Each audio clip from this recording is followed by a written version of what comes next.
Never before have the temperature readings officially recorded by the McGill University weather station been so high when the insensitive thermometer recorded 95 degrees Fahrenheit, 35 C in the shade, the Montreal Press reported on Tuesday, July 4th, 1911. The first days of the summer of 1911 were unusually hot. At first, a few rather warm days did not excite anyone. People basked in the sun with pleasure, children ran around the yards, women dried winter clothes, men were naked to the waist under the scorching rays. On July 1st, Dominion Day, people had a rest, they walked in parks, sat in the shade of trees by fountains.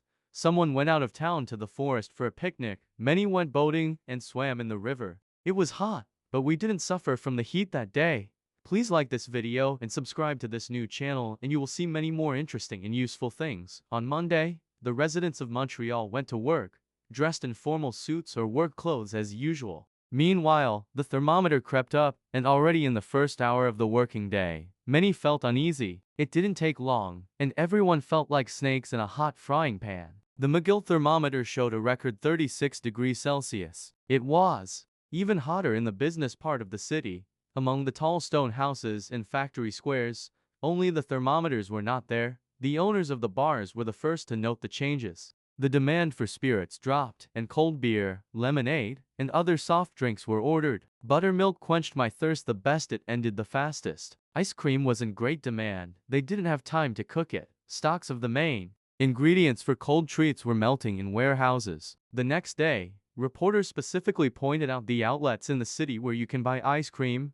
After work, the residents of Montreal rushed to the club with a swimming pool or two. The boats that plied the island of St. Helena without interruption. There were long queues, no one needed to be agitated for a walk along the river. The police stopped paying attention to the children splashing in the city fountains, and did not prevent the townspeople from relaxing on the grass in the shade of trees, where there were prohibition signs. In those areas of the city where the forest was close, the townspeople left their stuffy houses with their whole families, put up canopies on the grass and spent the night in the open air. Residents of apartment buildings and those who lived in the narrow streets of the city's poorest neighborhoods fared the worst. The Montreal poor were literally suffocating in stuffy, cramped apartments in areas without shady parks, where there was at least a breath of life-giving air. People sat along the walls of buildings and fences, mothers on porches and verandas, fanned babies, trying to put them to sleep at least a little. The slightly older children were also moody, tired of playing in the heat, and constantly asked for a drink. Even the restless teenagers immediately quieted down. By the end of the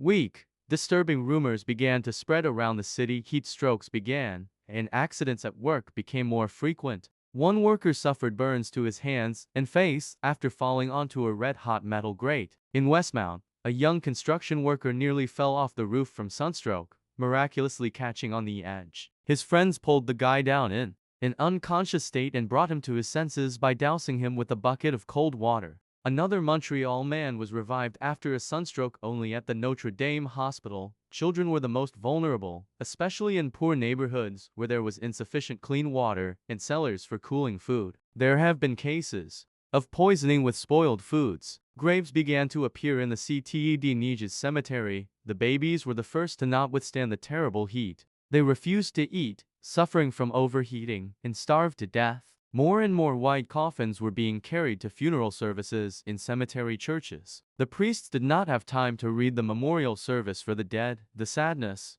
and suffering increased, and the thermometer steadily rose. The heat continued to do its dirty work. People became gloomy, angry, and irritable. Quarrels, scandals, and even fights broke out every now and then. The kindest neighbors became sworn enemies. The judges did not even try to establish who was right and who was to blame. The heat was to blame. This is not to say that the Montrealians were inactive. The most energetic and powerful members of many charitable organizations began to provide all possible assistance to people. New mothers were given fresh milk and cans of clean water. Newspapers published tips on how to eat in the heat and offered various ways to protect against overheating. By order of the provincial government, so-called makeshift refrigerators, simply ice boxes, were delivered for a small fee. By the end of the first suffocating week of heat, there was a slight respite. On Thursday evening, the thermometer dropped by 14 degrees, and Friday, with its 24 degrees, seemed cool. People were slowly coming to their senses, but it was only a short break. The heat returned over the weekend.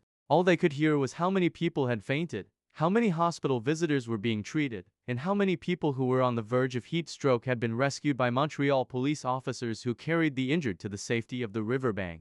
Relatives began to disappear, especially the elderly. In search of coolness, they wandered far from home and, exhausted, often lost their memory, unable to intelligibly tell where to take them.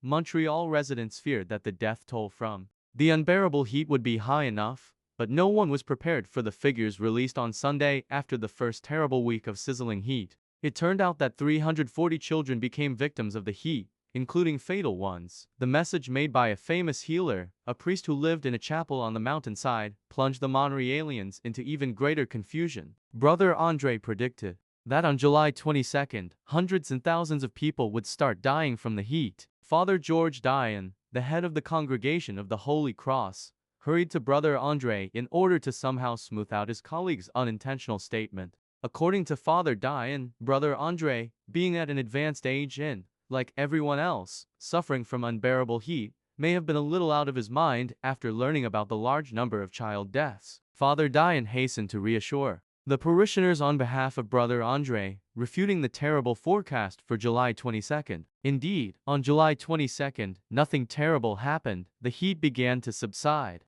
August passed as usual. The people of Montreal remembered that summer for a long time. Then there were other record-breaking hot days, but there has never been such a long hot month as in that summer of 1911.